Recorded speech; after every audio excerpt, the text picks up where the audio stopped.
Master stroke में आप सभी का बहुत बहुत स्वागत है। मेरा नाम रुबिका लियाकत है। शरद पवार ने आज एक बयान दिया और महाराष्ट्र की सियासत में अटकलों का बाजार नए सिरे से गर्म हो गया। सीनियर पवार ने अपनी बात बेहद दबे ढके शब्दों में कही है, लेकिन कोई क्लियर इंडिकेशन ना होने के बावजूद कुछ मैसेज क्लियर दिख रहे हैं। इसे महाराष्ट्र में पक रही सियासी खिचड़ी का ट्रेलर माना जा रहा है। हम इसके बारे में आपको डिटेल में बताएंगे, लेकिन उससे पहले बात एक फिल्मी ट्रेलर की जिसने इंटरनेट की दुनिया में तूफान ला दिया है।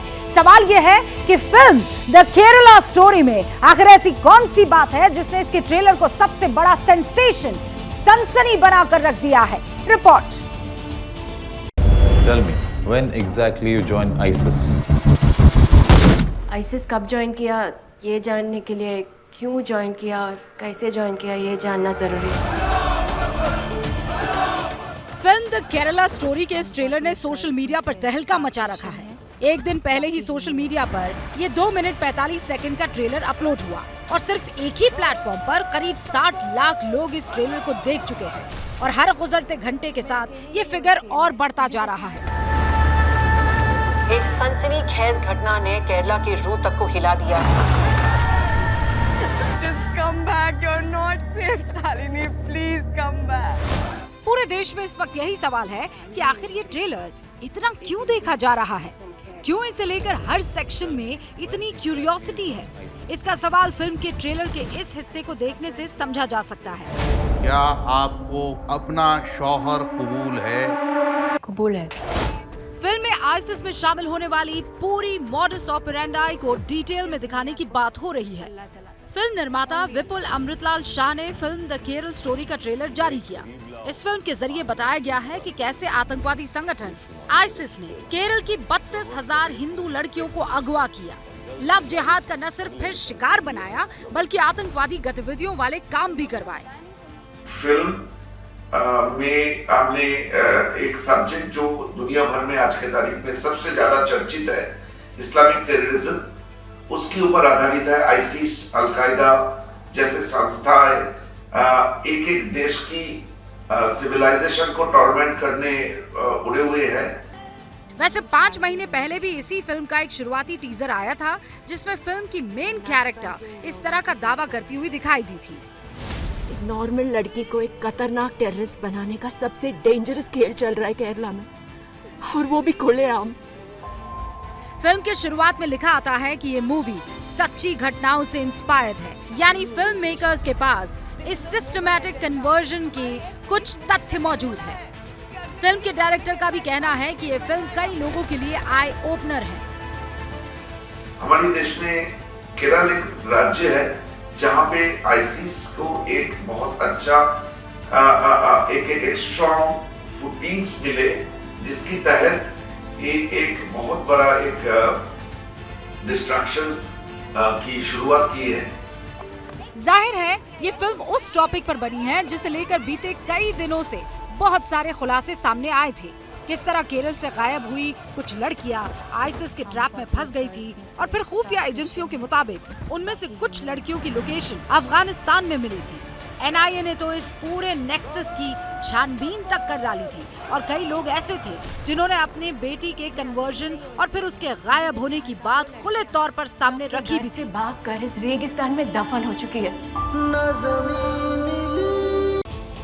दावा किया जा रहा है द केरला स्टोरी सच्ची घटना पर बनाई गई है। 5 मई को यह फिल्म रिलीज भी हो जाएगी, लेकिन कंट्रोवर्सी का दरवाजा उससे पहले ही खुल चुका है। लव जिहाद को लेकर सोशल मीडिया पर तीखी बहस का नया दौर शुरू हो गया है। ऐसा क्यों हुआ, इस रिपोर्ट में देखिए।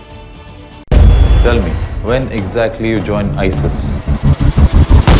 आईसिस कब ज्वाइन किया? द केरला स्टोरी को लेकर कई लोग वोकल हो चुके हैं। सोशल मीडिया पर लव जिहाद को लेकर चर्चाओं का दौर दोबारा शुरू हो चुका है और यही वजह है कि फिल्म के ट्रेलर के बाद से इस पर अलग अलग सेक्शन से रिएक्शन भी आने शुरू हो चुके हैं। लेकिन सवाल ISIS, लव जिहाद और फैक्ट्स को लेकर है। पहले इसे लेकर कुछ बातें क्लियर करना जरूरी है। 25 जून 2012 को तब केरल के सीएम ओमान चांडी ने चौंकाने वाला बयान दिया था। ओमान चांडी ने केरल विधानसभा में कहा था कि 2006 से 2012 तक 2667 लड़कियों का धर्म परिवर्तन हुआ। उन्होंने इस्लाम कबूल किया था। 2010 में in July Kerala chief minister BS Achuthanandan Delhi में एक प्रेस कॉन्फ्रेंस करके बोले थे कि Kerala will be turning into a Islamic state.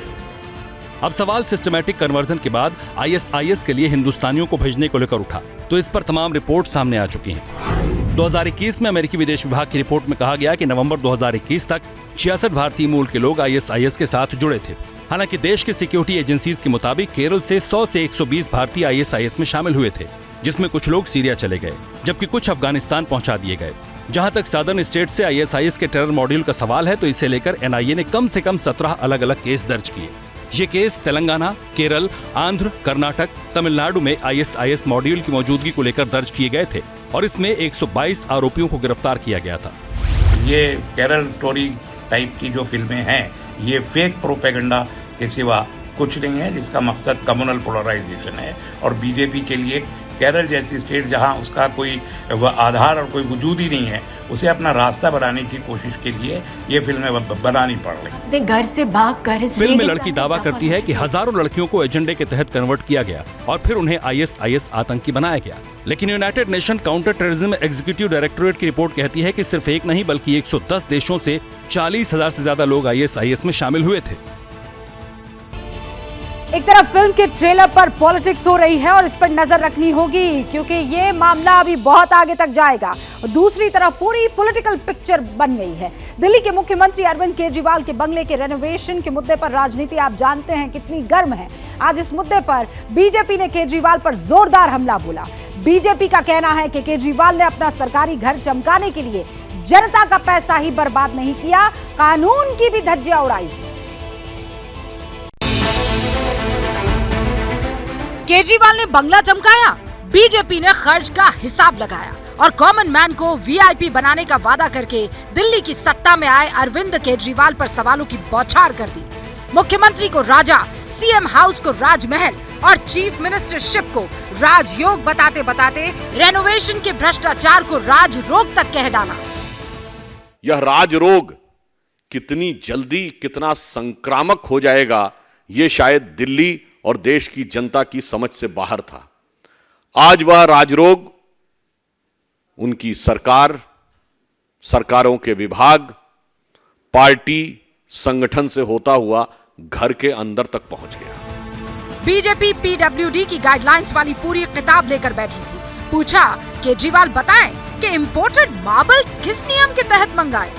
अब वो दिल्ली सरकार का वह रूल या क्लॉज कोट करके बताएं जिसमें PWD को इंपोर्टेड सुपर एक्सक्लूसिव मार्बल लगाने का अधिकार था और बगैर इनकी अनुमति के किया गया। सवालों से केजरीवाल की पार्टी तिलमिलाई जरूर, लेकिन सांसद राघव चड्ढा मुस्कुराते हुए सामने आए और खालिस केजरीवाल स्टाइल में कहानी सुनाने लगे।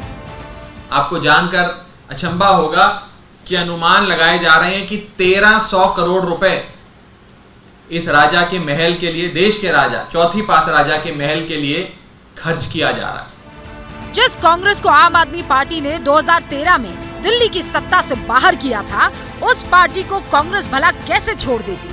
तुलना करिए, एक मुख्यमंत्री के बंगले पर 45 करोड़ का खर्च होना शर्मनाक बात है। इन आरोपों पर आम आदमी पार्टी लाख सफाई देती रहे, लेकिन केजरीवाल के बंगले के डेकोरेशन वाला विवाद अभी बहुत दूर जाएगा। केजरीवाल के बंगले के रेनोवेशन पर शुरू हुई सियासत ने जिस हिसाब से रफ्तार पकड़ी है, उससे साफ है कि 2024 के लोकसभा चुनाव और उसके बाद होने वाली दिल्ली विधानसभा इलेक्शन में ये आम आदमी पार्टी का पीछा नहीं छोड़ने वाला है। बीजेपी इसे लेकर अपना इंटेंशन बहुत क्लियर भी कर चुकी है। केजरीवाल के खिलाफ बीजेपी की मुहिम सिर्फ बंद कमरे तक नहीं रही। पार्टी के नेता कार्यकर्ताओं को हुजूम देकर केजरीवाल के बंगले की तरफ निकल पड़े और जोरदार प्रदर्शन शुरू हो गया। प्रदर्शन कर रहे बीजेपी कार्यकर्ताओं ने बैरिकेड तोड़ने की कोशिश की। इस दौरान पुलिस से उनकी कहासुनी भी हो गई। ये दिल्ली के मुख्यमंत्री के उसी बंगले का मॉडल है जिसके रेनोवेशन में भ्रष्टाचार का इल्जाम लगाकर बीजेपी अपनी सियासी जंग को चुनावी धार दे रही है। पोस्टर बैनर के साथ जुटे बीजेपी कार्यकर्ताओं की नुमाइंदगी कर रहे थे दिल्ली के सांसद हर्षवर्धन और मनोज तिवारी, और उनके साथ थे दिल्ली के विधायक रामबीर सिंह विधोड़ी, जिनका इल्जाम है कि आम आदमी पार्टी ने जनता से विश्वासघात किया। 45 करोड़ रुपए अपने आवास पर खर्च करते हैं। दिल्ली की जनता के साथ एक बड़ा विश्वासघात उन्होंने किया है। और मैं समझता हूं कि एक ऐसी पार्टी जो बहुत कम समय में राष्ट्रीय पार्टी बनी हो और राष्ट्रीय पार्टी बनने के बाद जिस तरह दिल्ली के लोगों के सामने बेपर्दा हुई है, ये बहुत शर्मनाक है। सादगी की सौगंध खाकर सत्ता में आई आम आदमी पार्टी के खिलाफ बीजेपी बंगले वाले मुद्दे को भुनाने में पूरी ताकत से जुट गई है। आने वाले दिनों में ये सियासी जंग और तेज हो सकती है। तो दिल्ली में बंगला पॉलिटिकल मुद्दा है, तो वहां बिहार में जेल और आनंद मोहन सबसे बड़ा मुद्दा है। बिहार में सजा याफ्ता आनंद मोहन की रिहाई पर सवालों के तीर दागे जाने लगे हैं। कल तक इस मामले में नीतीश सरकार को सिर्फ बीजेपी के नेता घेर रहे थे, लेकिन आज सवाल पूछने वालों में ओवैसी सबसे आगे दिखाई दिए। आईएएस का हत्यारा आखिरी बार सिर्फ आधे दिन के लिए जेल गया और फिर हमेशा के लिए रिहा हो गया। जेल जाते वक्त आनंद मोहन की तस्वीरें दिखी, लेकिन जेल से रिहा होते वक्त किसी को कानो कान खबर तक नहीं हुई। हैरानी की बात यह है कि जो आनंद मोहन डीएम के मर्डर के दोषी के तौर पर 15 साल जेल में रहा, उसकी रिहाई को लेकर सुशासन वाली सरकार में स्वागत की तैयारियां हो गई थी, मंच सज गया था, महाभोज का इंतजाम हो गया था। ऐसा माहौल बना जैसे कोई सजा याफ्ता कैदी नहीं बल्कि कोई रिकॉर्ड होल्डर वापस आ रहा हो। लेकिन सोर्सेस का कहना है कि जेडीयू के सीनियर लीडर के फोन के बाद पूरा प्लान बदल गया। बाहुबली और सजा याफ्ता आनंद मोहन चुपचाप जेल से बाहर निकला। सारे इंतजाम धरे के धरे रह गए। मांगलिक कार्य है और हाँ, वो लोग आगे बढ़ चुके हैं, माँ और पिताजी लोग आगे बढ़ चुके हैं। कल तक बिहार में बाहुबली की रिहाई को लेकर सियासत के तेवर तल्ख थे, लेकिन आनंद मोहन को लेकर अब सधे हुए रिएक्शन सामने आ रहे हैं। सिर्फ ओवैसी हमलावर है। जिस आनंद मोहन को लालू प्रसाद और नीतीश कुमार ने 15 साल पहले जितना सताया और आज घड़ियालू आंसू बहा बहा करके उनका जो उम्र था, जिस उम्र में वो राजनीति कर सकते थे, उनकी राजनीतिक हत्या कर दी गई। ये सेकंड टाइम कृष्णिया का मर्डर हो रहा है जो फैसला बिहार सरकार ने लिया है। तो अब ये बताइए कि कौन सा आईएएस ऑफिसर अब बिहार में अपनी जान को खतरे में डालकर गरीब जनता के लिए काम करेगा। बिहार से निकलकर नीतीश कुमार एंटी मोदी मोर्चा तैयार कर रहे हैं, लेकिन उन्हीं के बिहार में दोषी की रिहाई वोट बैंक के तराजू में तौली जा रही है। बिहार की नीतीश सरकार ने जेल मैनुअल के रूल्स एंड रेगुलेशंस को बदल दिया और इसका नतीजा यह हुआ कि अब बाहुबली आनंद मोहन जेल से रिहा है। लेकिन जब मीडिया में चर्चा शुरू हुई तो खुद नीतीश के अफसर ने सामने आकर रिहाई के फैसले को जस्टिफाई करना शुरू कर दिया। मगर इस दौरान आनंद मोहन की रिहाई के खिलाफ पीआईएल दाखिल हो गई। बाहुबली की रिहाई को लेकर इतना विवाद इसीलिए है क्योंकि नीतीश सरकार ने जेल की रिहाई वाले मैनुअल का नियम बदल दिया। 10 अप्रैल को जब आनंद मोहन जेल से बाहर आया था, उसी दौरान कैदियों की रिहाई वाले कानून का नया नोटिफिकेशन जारी हुआ। इसी को लेकर बिहार के मुख्य सचिव ने प्रेस कॉन्फ्रेंस की, कहा सब नियम के हिसाब से हुआ। ये एक सामान्य कानूनी और प्रशासनिक प्रक्रिया से हुआ है और इसको राजनीतिक रंग नहीं दिया जाना चाहिए, ये मेरा अपना व्यक्तिगत विचार है। सरकारी अफसर नियम की दुहाई दे रहे हैं, लेकिन कई संगठन इसके खिलाफ हैं। भीम आर्मी भारत एकता मिशन ने आनंद मोहन की रिहाई के खिलाफ पटना हाईकोर्ट में जनहित याचिका दाखिल की। इसी मामले में पूर्व आईपीएस अमिताभ दास ने हाईकोर्ट में जनहित याचिका दायर की है। आईएएस एसोसिएशन ने भी आनंद की रिहाई पर विरोध जताया है। एसोसिएशन का कहना है कि वो इसके खिलाफ कोर्ट में जाएंगे। आंध्र प्रदेश के आईएएस एसोसिएशन ने बिहार सरकार से अपने फैसले पर फिर से विचार करने की अपील की है, लेकिन बिहार की सत्ता में शामिल आरजेडी का कहना है कि रिहाई को लेकर बेवजह मीडिया ट्रायल हो रहा है।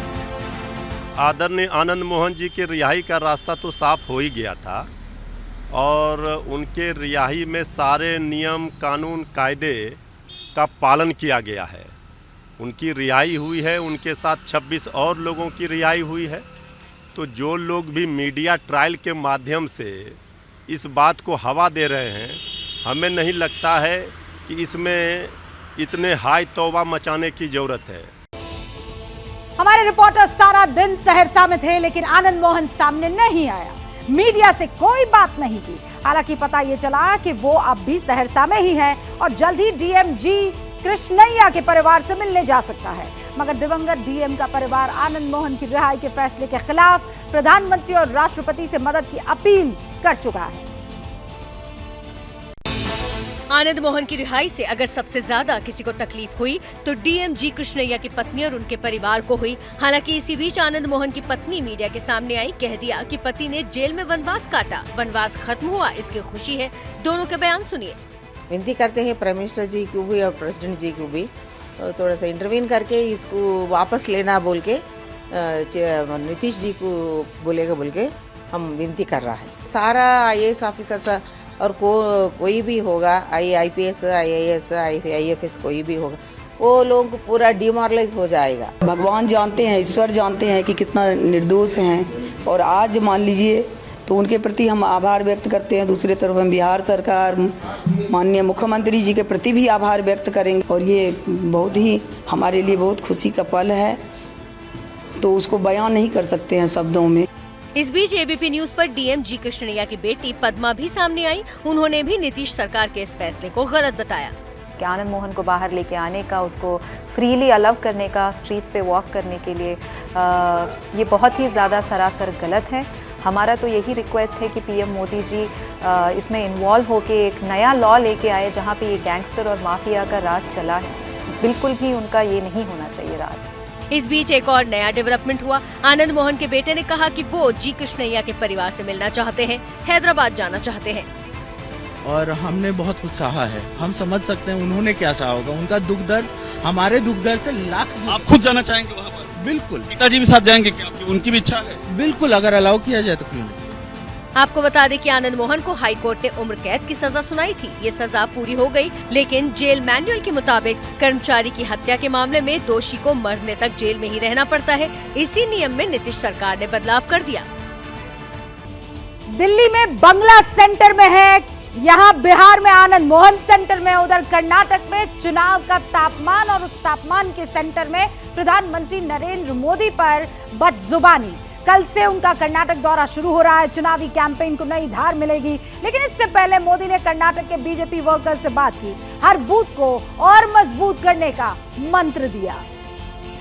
जब बूथ विजयी होता है तब चुनाव में विजय अवश्य मिलती है।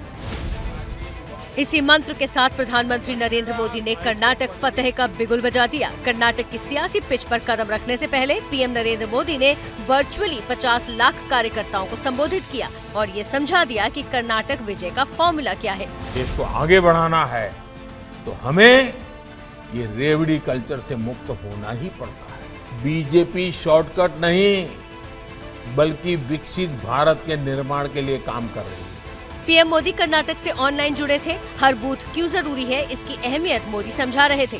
बीजेपी के विकास फॉर्मूले को कैसे फर्स्ट टाइम वोटर्स तक पहुंचाना है, ये टिप्स भी मोदी ने दिए। साथ ही जो कांग्रेस कर्नाटक में 150 सीट का टारगेट लेकर चल रही है, उसी कांग्रेस की नीयत और नीति पर विरोध की मिसाइलें दाग दी। कांग्रेस मतलब झूठ की गारंटी, कांग्रेस मतलब भ्रष्टाचार की गारंटी। कांग्रेस की वारंटी तो बहुत पहले ही एक्सपायर हो चुकी है। जिसकी वारंटी एक्सपायर हो चुकी है उसकी गारंटी का मतलब क्या है जी? कांग्रेस करप्शन की गारंटी है और यही कर्नाटक के लिए खतरे की घंटी है। PM मोदी ने ये समझा दिया। साफ है बीजेपी विकास फॉर्मूले के साथ ही कर्नाटक किले पर भगवा परचम फहराने निकली है। तो कर्नाटक में सब कुछ पॉलिटिकल जिस तरीके से उठापटक होती है वैसा तो चल ही रहा था, लेकिन अचानक प्रधानमंत्री नरेंद्र मोदी जिस दौरान कर्नाटक में बीजेपी के कार्यकर्ताओं में जोश भर रहे थे, उसी वक्त या उसी के थोड़ी देर बाद मल्लिकार्जुन खड़गे का PM मोदी पर एक विवादित कॉन्ट्रोवर्शियल बयान सुर्खियों में आ गया। कलबुर्गी में कांग्रेस पार्टी के चीफ एक पब्लिक मीटिंग को एड्रेस कर रहे थे और उसी दौरान उन्हें मोदी को लेकर उन्होंने जो विवादित टिप्पणी दी है वो आप सुनिए। हालांकि फिर उन्होंने सफाई भी दी। कर्नाटक में पॉलिटिकल पारे की तपिश पहले कहां कम थी, उस पर कांग्रेस अध्यक्ष मल्लिकार्जुन खड़गे ने प्रधानमंत्री नरेंद्र मोदी पर जो कुछ कहा उसने नया सियासी बखेड़ा खड़ा कर दिया। मंच कर्नाटक के कलबुर्गी का था। खड़गे जोश में थे, वोट साधने के जोश में होश खोया तो सेल्फ गोल कर बैठे। ನೀವೇನಾದರೂ ತಪ್ಪು ತಿಳ್ಕೊಂಡ್ರಿ, ಮೋದಿ ಅಂದ್ರೆ ಈ ವಿಷದ ಹಾವಿದ್ದಂಗೆ।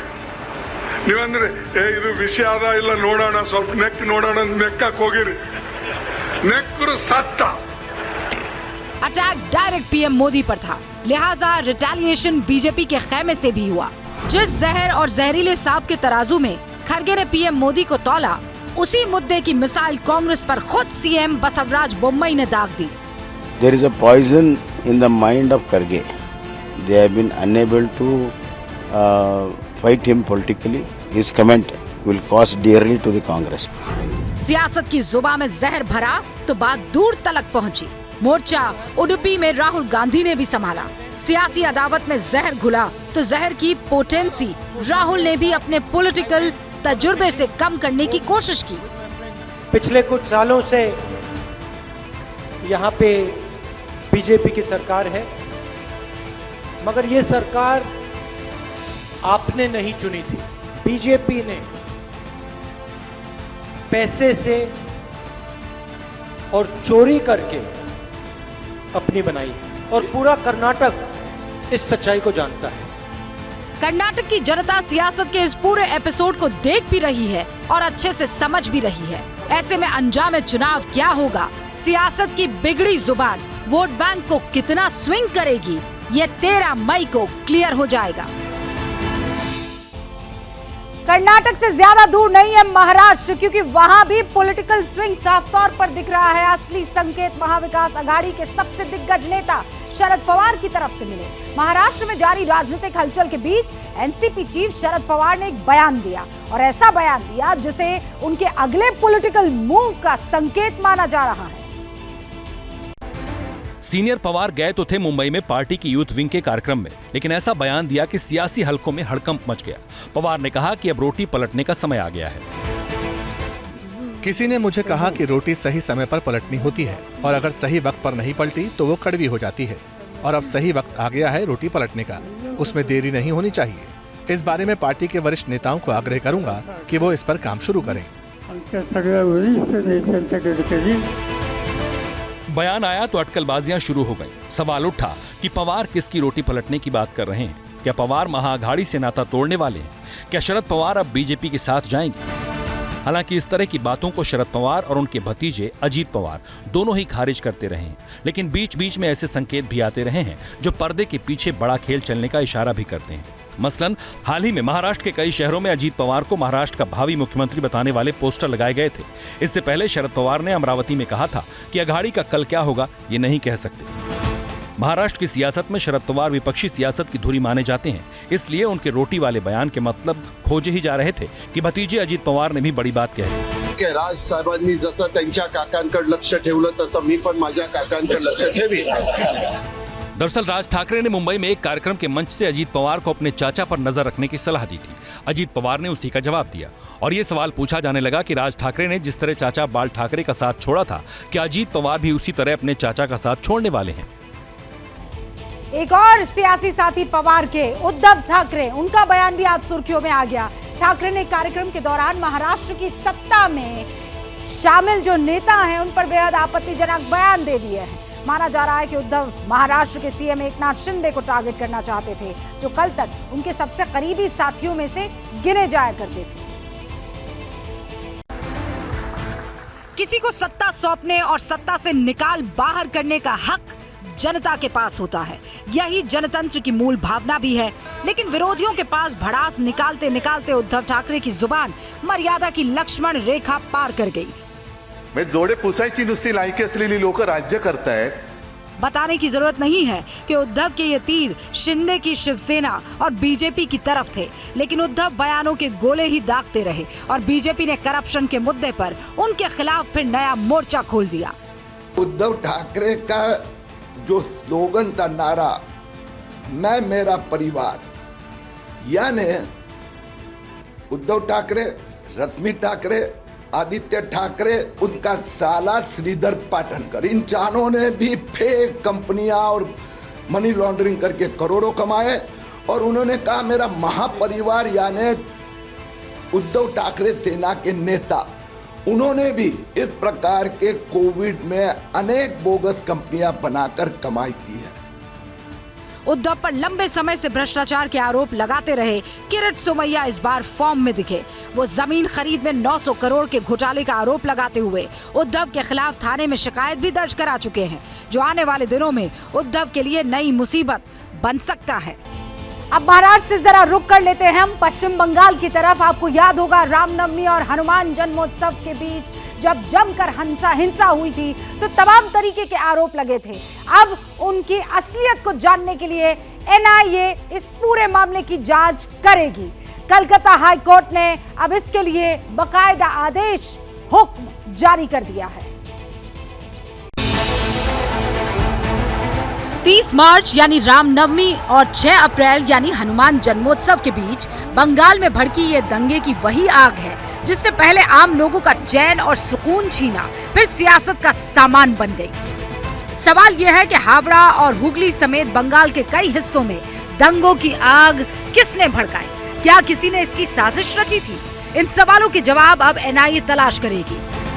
बंगाल में हिंसा के बाद बीजेपी के दिग्गज शुभेंदु अधिकारी समेत 4 लोगों ने कलकत्ता हाईकोर्ट में पीआईएल दायर कर मामले की जांच एनआईए को सौंपने की मांग की थी।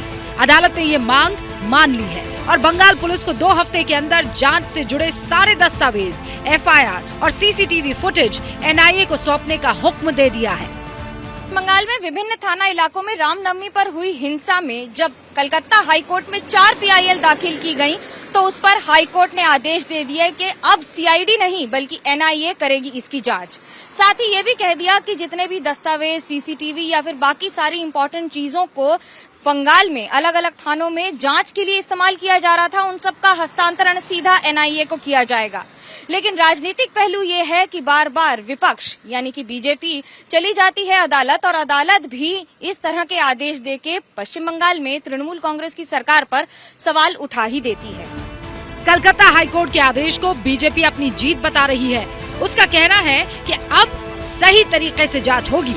देखिए, हम इस अदालत की इस वर्डिक्ट का स्वागत करते हैं, इस राय का स्वागत करते हैं और इससे लगता है कि निष्पक्ष जांच होगा, क्योंकि लगता है जिन्होंने प्लान करके किया वो सब अभी जेल में जाएंगे, ऐसा हमें आशा है। जिस वक्त बंगाल में हिंसा शुरू हुई थी उसके ठीक बाद मुख्यमंत्री ममता बनर्जी ने एक बयान देकर दंगों में शामिल खास समुदाय को क्लीन चिट दे दी थी और बीजेपी ने ममता सरकार पर तुष्टीकरण का आरोप लगाते हुए हमले तेज कर दिए थे। यहाँ पश्चिम बंगाल में दंगा हुआ तो उधर छत्तीसगढ़ के दंतेवाड़ा में नक्सली अटैक, कायराना हमला जिसमें 10 जवानों की शहादत हुई। और अब वहां कैसे हालात है, नक्सलियों के खिलाफ मुहिम कैसी है, ये जानने के लिए मेरे सहयोगी ज्ञानेंद्र तिवारी खुद दंतेवाड़ा के ग्राउंड जीरो पर पहुंचे। आप भी देखिए ये एक्सक्लूसिव रिपोर्ट। तारीख 26 अप्रैल, दिन बुधवार, जगह थी दंतेवाड़ा का आरनपुर रोड। दोपहर करीब 2 बजे डिस्ट्रिक्ट रिजर्व गार्ड्स का काफिला आगे बढ़ रहा था। अचानक जोरदार आईईडी ब्लास्ट हुआ, 10 जवान शहीद हो गए। ये वही गड्ढा है दंतेवाड़ा के इलाके में जिस गड्ढे के नीचे बारूद रखा गया था। उस गड्ढे को देखिए, यहीं से गाड़ी गुजर रही थी और जैसे ही यहाँ पर गाड़ी पहुंची नक्सलियों ने ब्लास्ट कर दिया और 11 जिंदगियां जो है वो खत्म हो गई। सवाल ये है कि आखिर कैसे नक्सली आए, कैसे आईईडी प्लांट हुआ, ब्लास्ट से पहले क्या क्या हुआ था, ग्राउंड जीरो पर नक्सलियों के बारूदी षड्यंत्र के कौन से सबूत मिले। ABP news reporter Gyanendra Tiwari उसी स्पॉट पर पहुंचे जहां आईईडी ब्लास्ट हुआ। हमले की पूरी प्लानिंग होश उड़ाने वाली है। कैसे नक्सली समझ जाते हैं कि यहीं पर उन्हें ब्लास्ट करना है। ये तार है, अब ये तार मैंने कहां तक बिछाया है और नक्सली कैसे इस तार के सहारे 500 मीटर दूर बैठकर ब्लास्ट कर सकते हैं अगर वो देख पा रहे हो तो आइए देखते हैं। देखिए ये तार है, ये तार है, इसी तरह से एकदम आप समझिए कि कल यही हुआ होगा। ले जाइए, ये पगडंडी और ये गली आपको वहां तक ले जाएगा, अपने आप ले जाएगा जहां ये पूरा तार और ये जाल बिछाया गया था। ये देखिए, मिट्टी खोद करके तार को उसके अंदर डाल दिया जाता है। उसके बाद इस तरीके से जो पत्ते हैं इनको इसके ऊपर रख दिया जाता है ताकि ये दिखाई ना दे। ये पेड़ में चढ़ा एक मेरा सहयोगी है पप्पू, जिसे आप देख रहे हैं ऊपर, और नीचे ये गड्ढा है, यहाँ पर तार है। इस तार को लेकर इसको कभी नक्सलियों ने 2, 4, 10, 5 साल पहले अविनाश कभी भी नीचे कभी भी लगा दिया है। इस तार को लेके माओवादी नक्सली वहां चढ़ता है, वहां जहां पप्पू खड़ा है वहां चढ़ता है और वहां चढ़ के ये जो है, ये देखिए, ये इसको ऐसे टच करता है और इसके बाद एक बहुत बड़ा ब्लास्ट होता है। साहू और मेरे सहयोगी अशोक नायडू, रवि मिरी के साथ ज्ञानेंद्र तिवारी, एबीपी न्यूज, दंतेवाड़ा। लेकिन भूपेश बघेल बहुत क्लियरली कह चुके हैं कि इन सारे नक्सलियों का अंत बहुत करीब है। अब जांच का दायरा आगे बढ़ाया जाएगा और उम्मीद करते हैं कि जल्द से जल्द ये नक्सली अपने अंजाम तक पहुंचे। उत्तर प्रदेश का रुख करें, जहां माफिया ब्रदर्स अंजाम तक पहुंच चुके हैं। अतीक और अशरफ, उन दोनों की हत्या के बाद रोजाना नए खुलासे हो ही रहे हैं। इस बार पुलिस ने उस थियरी को सुलझाने का दावा कर लिया है जिसमें अतीक के दफ्तर में कुछ खून के दाग और छींटे मिले थे, कपड़े बरामद हुए थे, चाकू भी मिला। जिस दिन से अतीक अहमद के दफ्तर से ये खून के धब्बे मिले थे, उस वक्त से तमाम तरह की थियरीज फ्लोट होने लगी। कहा गया कि ये महिला का खून हो सकता है। फोरेंसिक जांच हुई तो पता चला खून तो इंसान का ही है। और अब पुलिस ने ये भी बता दिया है कि अतीक के दफ्तर में आखिर क्या हुआ था। पुलिस के मुताबिक शाहरुख नाम का शख्स चोरी के इरादे से अतीक के दफ्तर में गया था, लेकिन उसको चोट लग गई और खून निकलने लगा। उसका दूसरा साथी दफ्तर के बाहर खड़ा होकर निगरानी कर रहा था। पुलिस के मुताबिक खून शाहरुख नाम के शख्स का है। इस बीच यूपी पुलिस ने अतीक के काले कारोबार की एक डायरी बरामद की है। ये डायरी शाइस्ता के मायके से मिली है, जिसमें अतीक के सारे धंधे और पैसों के लेन देन की डिटेल्स मौजूद थी। इसमें उन कारोबारियों के नाम भी मौजूद थे जिनसे पैसे लिए गए थे। इस कमरे में यहाँ पर अंदर जो एक ये संदूक आपको दिख रही है, ये संदूक, इसमें ही तमाम चीजें रखी गई थी। इसी संदूक में से यूपी पुलिस को डायरी मिली हुई है और ये जो डायरी है, ये इस डायरी में 25 हवाला कारोबारियों का नाम, नंबर, पता, उनसे जुड़ा हुआ व्यवहार, उसका जिक्र है। इसी प्रकार, जैसे ये डायरी आप देख रहे हैं, इसी प्रकार की डायरी पुलिस ने बरामद की है जिसमें तमाम नाम लिखे हुए हैं। डायरी के आधार पर कुल 25 हवाला कारोबारी भी पुलिस के राडार पर है। हमारे रिपोर्टर को भी ये पता चला है कि अतीक का सबसे बड़ा ड्रीम प्रोजेक्ट अलीना सिटी, उससे जुड़ी जानकारी भी डायरी में दर्ज है। अतीक जबरदस्ती लोगों और किसानों की जमीन हड़प कर एक पूरा शहर बसाना चाहता था। हालांकि इसे लेकर कानूनी कार्रवाई हो चुकी है, वहां बुलडोजर भी चल चुका है। अतीक के साम्राज्य को खत्म करने का ऑपरेशन एक तरफ चल रहा है उत्तर प्रदेश में, तो उस बीच सूडान में ऑपरेशन कावेरी चल रहा है। लगातार अच्छी खबरें उसे लेकर सामने आ रही है। इंडियन नेवी और एयरफोर्स के कंबाइंड एफर्ट्स के चलते सैकड़ों भारतीयों को हिंदुस्तान वापस लाया जा चुका है। इंडियन नेवी के कई एसेट्स इस रेस्क्यू ऑपरेशन में इस वक्त जुटे हुए हैं। सूडान में सिविल वॉर और बारूदी बौछार के बीच हिंदुस्तान का ऑपरेशन कावेरी फुल स्पीड में चल रहा है। लगातार भारतीयों को सूडान से पहले जद्दाह और फिर हिंदुस्तान लाने का सिलसिला जारी है। Naval ship INS Tegh action में आया और इसके जरिए 297 और भारतीयों को सूडान पोर्ट से जद्दाह की तरफ सेफली इवैक्यूएट करवाया गया। विदेश मंत्रालय ने बताया कि इंडियन नेवी वॉरशिप से इवैक्यूएशन वाला ये सेकंड बैच है। इससे पहले 26 अप्रैल को 278 भारतीयों को INS सुमेधा के जरिए जद्दाह लाया गया था। हालांकि सूडान में फंसे भारतीयों को फाइनल डेस्टिनेशन तक पहुंचाने का सिलसिला अभी भी जारी है। बुधवार देर रात 367 नागरिक दिल्ली एयरपोर्ट पहुंचे। एयरपोर्ट पर लोगों ने भारत माता की जय के नारे लगाए। इंडियन आर्मी जिंदाबाद, नरेंद्र मोदी जिंदाबाद के जयकारे लगाए। इसके अलावा गुरुवार सुबह 246 भारतीयों का दूसरा बैच जद्दाह से मुंबई के लिए रवाना हुआ। इस पूरे मिशन में इंडियन एयरफोर्स का C-17 ग्लोब मास्टर दिन रात लगा हुआ है। विदेश मंत्रालय के मुताबिक सूडान में हालात बेहद नाजुक है और वहां अभी भी 3500 भारतीयों के अलावा इंडियन ओरिजिन के 1000 लोग फंसे हुए हैं। इन सभी लोगों को हिफाजत से निकालने के लिए पूरा सिस्टम लगा हुआ है।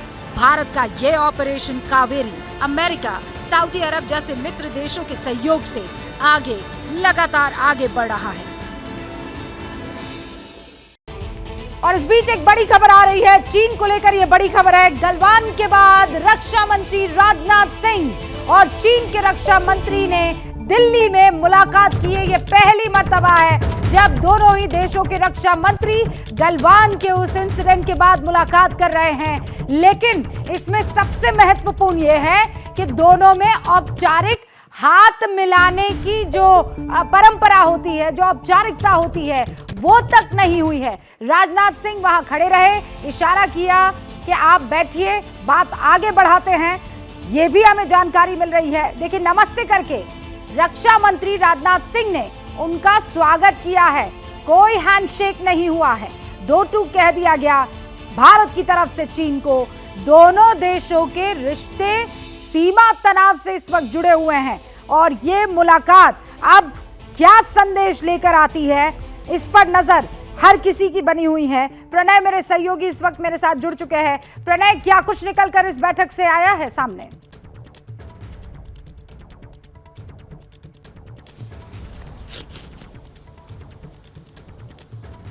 प्रणय, मेरी आवाज आ रही है आप तक?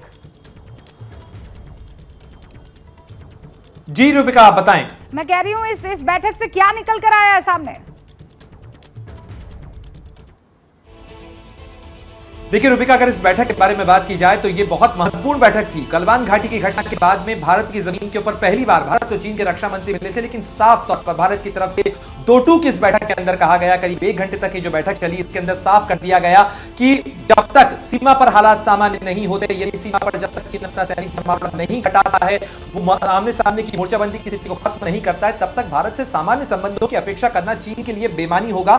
और आप इस बैठक में तनाव का अंदाजा इस बात से लगा सकती हैं रूबिका कि इस बैठक के अंदर दोनों नेताओं के बीच में हैंडशेक तक नहीं हुआ। आप अच्छी तरह से जानती हैं कि डिप्लोमेसी के अंदर बॉडी लैंग्वेज के बड़े मायने होते हैं। तो ऐसे में भारत की तरफ से यह स्पष्ट रूप से संदेश दिया गया कि चीन जो दिखाने की कोशिश कर रहा है कि सीमा पे जो कुछ चल रहा है वो सामान्य है। यहां तक कि मैं आपको बताऊं कि सूत्रों के हवाले से हमें यह जानकारी हासिल हुई है कि इस बैठक में चीन की तरफ से कई प्रस्ताव भी रखने की कोशिश की गई। यहां तक कि सैन्य स्तर के ऊपर साझेदारी और सहयोग के प्रस्ताव रखने की कोशिश की गई, जो कि ऐसी स्थिति के अंदर जबकि चीन एक एग्रेसर की, एक आक्रामक की भूमिका के अंदर बॉर्डर पर मौजूद हो। कई 18 राउंड की जो मिलिट्री कमांडर लेवल बातचीत हो चुकी है। अभी भी कई मोर्चे ऐसे हैं जहां पर चीन को पीछे हटना है। और यह बात 1-2 महीने 4 महीने की नहीं है रूबिका, यह अप्रैल 2020 की स्थिति तक चीन को वापस लौटने के लिए भारत लगातार आग्रह कर रहा है। जून 2020 की वो घटना आपको अच्छी तरह से याद है। भारत के 21 जो 20 ये बात हमें समझ में आती है कि शंघाई सहयोग संगठन में रक्षा मंत्रियों की बकायदा बैठक हुई है, लेकिन प्रणय, जो महत्वपूर्ण बात यहाँ पर राजनाथ सिंह ने कही है वो मैं बस दर्शकों को हूबहू पढ़कर सुना देती हूँ और समझ में आ जाएगा। उन्होंने ये कहा कि मौजूदा समझौतों के उल्लंघन ने द्विपक्षीय संबंधों के पूरे जो आधार है उसको खत्म कर दिया। आप समझ लीजिए दो टूक चीन को कैसे हिंदुस्तान ने दिया। फिलहाल रुक रहे कुछ देर के लिए, लौटेंगे। अतीक के साम्राज्य को खत्म करने का ऑपरेशन एक तरफ चल रहा है उत्तर प्रदेश में, तो उस बीच सूडान में ऑपरेशन कावेरी चल रहा है। लगातार अच्छी खबरें उसे लेकर सामने आ रही है। इंडियन नेवी और एयरफोर्स के कंबाइंड एफर्ट्स के चलते सैकड़ों भारतीयों को हिंदुस्तान वापस लाया जा चुका है। इंडियन नेवी के कई एसेट्स इस रेस्क्यू ऑपरेशन में इस वक्त जुटे हुए हैं। सूडान में सिविल वॉर और बारूदी बौछार के बीच हिंदुस्तान का ऑपरेशन कावेरी फुल स्पीड में चल रहा है। लगातार भारतीयों को सूडान से पहले जद्दा और फिर हिंदुस्तान लाने का सिलसिला जारी है। Naval ship INS Tegh action में आया और इसके जरिए 297 और भारतीयों को सूडान पोर्ट से जद्दा की तरफ सेफली इवैक्यूएट करवाया गया। विदेश मंत्रालय ने बताया कि इंडियन नेवी वॉरशिप से इवैक्यूएशन वाला ये सेकंड बैच है। इससे पहले 26 अप्रैल को 278 भारतीयों को INS सुमेधा के जरिए जद्दा लाया गया था। हालांकि सूडान में फंसे भारतीयों को फाइनल डेस्टिनेशन तक पहुंचाने का सिलसिला अभी भी जारी है। बुधवार देर रात 367 नागरिक दिल्ली एयरपोर्ट पहुंचे। एयरपोर्ट पर लोगों ने भारत माता की जय के नारे लगाए। इंडियन आर्मी जिंदाबाद, नरेंद्र मोदी जिंदाबाद के जयकारे लगाए। इसके अलावा गुरुवार सुबह 246 भारतीयों का दूसरा बैच जद्दा से मुंबई के लिए रवाना हुआ। इस पूरे मिशन में इंडियन एयरफोर्स का C-17 ग्लोब मास्टर दिन रात लगा हुआ है। विदेश मंत्रालय के मुताबिक सूडान में हालात बेहद नाजुक है और वहां अभी भी 3500 भारतीयों के अलावा इंडियन ओरिजिन के 1000 लोग फंसे हुए हैं। इन सभी लोगों को हिफाजत से निकालने के लिए पूरा सिस्टम लगा हुआ है। भारत का ये ऑपरेशन कावेरी अमेरिका, सऊदी अरब जैसे मित्र देशों के सहयोग से लगातार आगे बढ़ रहा है। के बाद स्वागत है आप सभी का। अब आपको चार धाम यात्रा की कुछ तस्वीरें दिखाते हैं। हालांकि भक्तों के लिए परेशानी वहां पर बढ़ गई है। केदारनाथ में भारी बर्फबारी हो गई है। आंधी तूफान ने यमुनोत्री का यह रास्ता जो है वो रोक दिया है और इसीलिए रिपोर्ट आपके लिए। चार धाम पर आस्था का ज्वार उमड़ा तो मौसम की मनमर्जी भी शुरू हो गई। केदारनाथ से लेकर बद्रीनाथ और यमुनोत्री तक मौसम ऐसा बदला कि भक्तों की परेशानी बढ़ गई। बाबा केदारनाथ के कपाट खुलते ही भक्तों का रेला उमड़ा, लेकिन आस्था को चैलेंज बेमौसम बर्फबारी ने दे दिया। केदारनाथ में बर्फबारी शुरू हुई तो फिजाएं सफेद चादर में लिपट गई। मौसम का ऐसा ही मिजाज बाबा बद्रीनाथ के धाम पर दिखा, लेकिन भक्तों का जोश ऐसा था कि मौसम की मनमानी घुटने टेक गई। बद्रीनाथ में भक्त भक्ति रस में डूबे तो बर्फबारी के बीच नजारा और मोहक हो गया। चार धाम में यमुनोत्री और गंगोत्री भी खासे अहम है, लेकिन मौसम की बेरुखी ने यमुनोत्री धाम की तरफ जाने वाले रास्ते बाधित कर दिए। तेज आंधी तूफान की वजह से कई जगह पेड़ गिरने से रास्ते ब्लॉक हो गए। 2021 तक कोरोना का पैंडेमिक टाइम रहा, लेकिन इस बार सब चंगा है। ऐसे में चारों धाम की यात्रा के लिए इन भक्तों ने रिकॉर्ड रजिस्ट्रेशन कराया है। मौसम चाहे जैसा भी हो, लेकिन आस्था हर चुनौती पर भारी पड़ रही है। बात अब पाकिस्तान की, जिसकी हरकतों से आग बबूला है जिनपिंग। बीजिंग पहुंचे शरीफ के जनरल की क्लास ले ली है, सुनने में आ रहा है। बीजिंग क्यों पाकिस्तान से खफा है और कैसे पाकिस्तान का डेथ वारंट जिनपिंग साइन कर चुके हैं, इसकी कहानी और भी विस्फोटक है। ग्वादर में चीन का मेगा प्रोजेक्ट सीपेक। कहने के लिए तो ये चीन पाकिस्तान की दोस्ती का पिलर है, लेकिन असल में ये पाकिस्तान की गुलामी का दस्तावेज है। चीन पाकिस्तान इकोनॉमिक कॉरिडोर के 52 प्रोजेक्ट पर जिनपिंग 48 अरब डॉलर फूंक चुके हैं। इसी प्रोजेक्ट पर बीजिंग पहुंचे आसिम मुनीर की जिनपिंग में क्लास लगाई। अल्टीमेटम ये है कि अगर सीपेक पर एक भी टेरर अटैक हुआ तो चीन पाकिस्तान को छोड़ेगा नहीं। इसी अल्टीमेटम से अवाम के होश उड़े हैं। चाइना जब तक हमारे साथ मतलब था, हमारे साथ जुड़ा हुआ था। अब उसने देखा कि हमारा मुल्क के हालात खराब हो गए, तो वो उससे अब कोई प्रॉफिट या कुछ नहीं होगा, तो उसने साथ ही अपना बिजनेस वो जो भी सारा वाइंड अप करने लगा। पाकिस्तान आर्मी चीफ आसिम मुनीर की क्लास जिनपिंग ने इसलिए भी लगाई, इसलिए भी दोस्ती तोड़ने की धमकी दी, क्योंकि साल 2017 से 2022 के बीच पाकिस्तान में 23 चीनी मारे जा चुके हैं। ऐसे में चीन गुस्से में है। ये गुस्सा अवाम को डरा रहा है। चाइना के लिए हमने जितनी भी हमसे हो सकती थी, पाकिस्तानी गवर्नमेंट ने मेरे ख्याल में इमदाद की भी है, क्योंकि हमारे पास हमारे वसाइल अब इतने नहीं कि इससे ज्यादा बढ़ के मेरे ख्याल में नहीं कर सकते। यकीनन चीन किसी का सगा नहीं है। जिस ड्रैगन की ताकत पर पाकिस्तान को गुमान था, आज वही चीन इस्लामाबाद की धज्जियां उड़ाने की वार्निंग दे रहा है। क्या मजबूरी है मेरी, बताइए। मैं अभी आपको बताती हूँ कि मैंने ओए होए होए होए, नमकीन के चटकारे लेते हुए टकटकी मार के डिबेट शो को पॉज रिपीट कर कर के देख रहे हैं जोगिंदर जी। इनकी तरह आप भी देखें अपने फेवरेट डिबेट्स को रिपीट कर, और डाउनलोड कीजिए एबीपी लाइव ऐप अपने स्मार्ट टीवी पर।